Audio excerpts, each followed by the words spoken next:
दोस्तों, आज हम समवायता के विषय में पढ़ेंगे, जिसे आइसोमरिज्म भी कहा जाता है। आइसो शब्द का अर्थ समान और मेरस शब्द का अर्थ भाग होता है।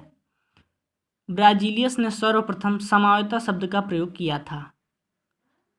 दो या दो से अधिक कार्बनिक यौगिक जिनके अणुसूत्र समान हों परंतु गुण भिन्न भिन्न हों समवायी आइसोमर्स कहलाते हैं तथा यह घटना समवायता आइसोमरिज्म कहलाती है।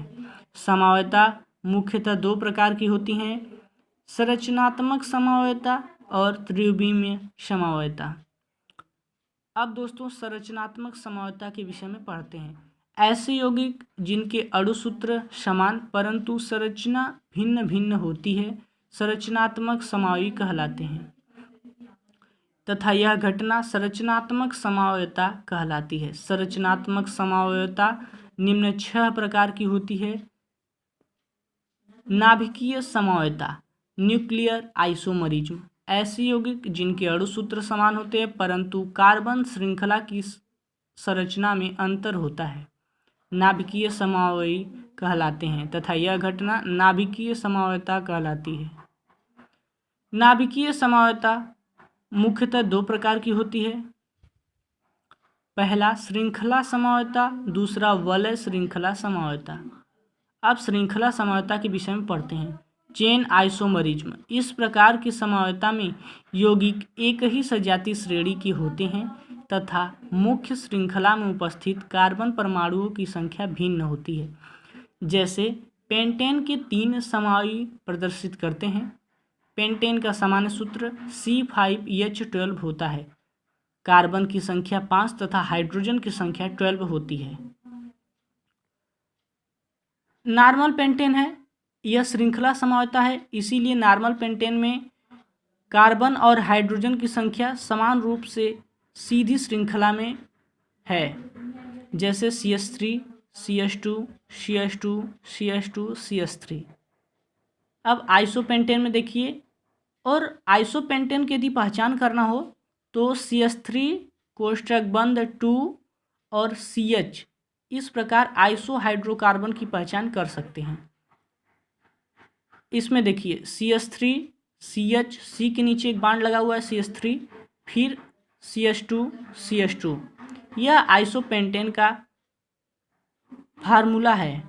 अब देखिए नियोपेंटेन, नियोपेंटेन की पहचान कैसे करेंगे? यदि CH3 कोष्ठक बंद 3, मतलब कि जो CH3 की संख्या वो 3 होगी और एक केवल C होगा, कुल मिलाकर CH3 कोष्ठक बंद 3 और एक C, यही नियोपेंटेन की पहचान इस फार्मूले से किया जा सकता है।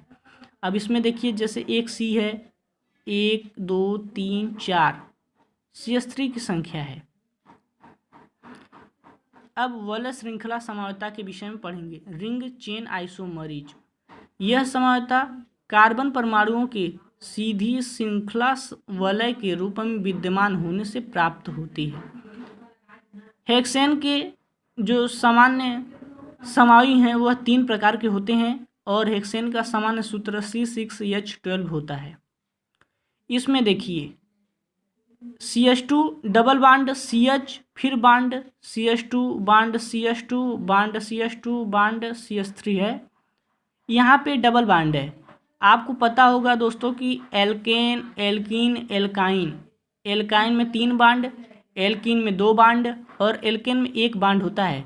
इसीलिए यहाँ पे जो इन है वह एल्कीन समूह का है और डबल बांड इन को प्रदर्शित करता है।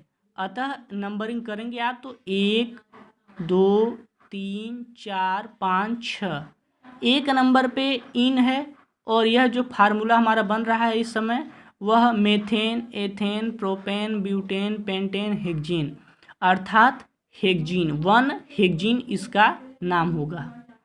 अब दूसरा देखिए, यह बेंजीन रिंग है, इसको साइक्लोहेक्सेन कहते हैं, जिसमें कि कार्बन की संख्या 6 तथा हाइड्रोजन की संख्या 12 होती है। मेथिल साइक्लोपेंटेन, इसमें भी कार्बन की संख्या जो है वह 6 और हाइड्रोजन की संख्या 12 है। यही 3 जो है संरचना हेक्सेन के समाई हैं। अब आइसोमरिज्म का जो अगला मतलब कि स्थान समावता है उसके विषय में पढ़ते हैं। समान अणुसूत्र वाले वे यौगिक जिनकी कार्बन श्रृंखला में प्रतिस्थापीय समूह क्रियात्मक समूह द्वि या त्रि बंध की स्थिति में भिन्नता होती है स्थान समावी कहलाते हैं। यह घटना स्थान समावता कहलाती है। उदाहरण, ब्यूटेन का उदाहरण ले लीजिए। ब्यूटेन के 2 स्थान समावी संभव हैं। पहला CH3 bond CH2 bond CH double bond CH2। यहाँ पे इन हो गया डबल बांड लगने के कारण, तो नंबरिंग इधर से होगी 1 2 3 4, मतलब methane ethane propane butane. But 1 इन इसका नाम है। ब्यूट 2 इन क्यों है? क्योंकि 1 2 3 4 मतलब 2 पे जो है इन लगा हुआ है डबल बांड, तो इसलिए इसका जो नाम होगा ब्यूट 2 इन होगा। अब देखिए C8H10 के भी 3 समाई हैं, जैसे कि बेंजीन है। बेंजीन में 2 प्रतिस्थापी हैं, एक नंबर पे प्रतिस्थापी, एक 2 नंबर पे प्रतिस्थापी।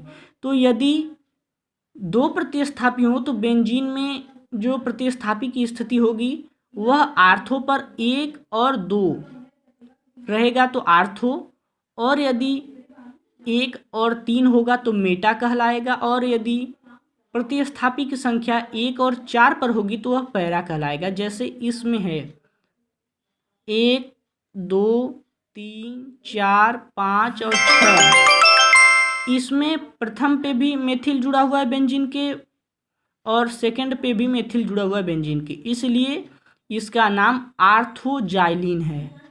और इसमें सेकंड वाले में देखिए मेटा पे प्रथम पे भी जुड़ा हुआ है मेथिल, और तीसरे नंबर पे भी मेथिल जुड़ा हुआ है, इसलिए इसका नाम मेटाजाइलिन है।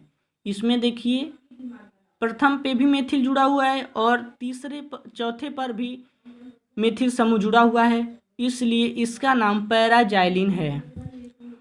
देखिए इसमें दोस्तों 1 2 3 4 नंबर पे एक मेथिल है, एक मेथिल पहले नंबर पे है, इसलिए इसका नाम पैराजाइलिन रख दिया गया है। अगर यह वीडियो अच्छा लगे तो सब्सक्राइब और लाइक ज़रूर करिएगा।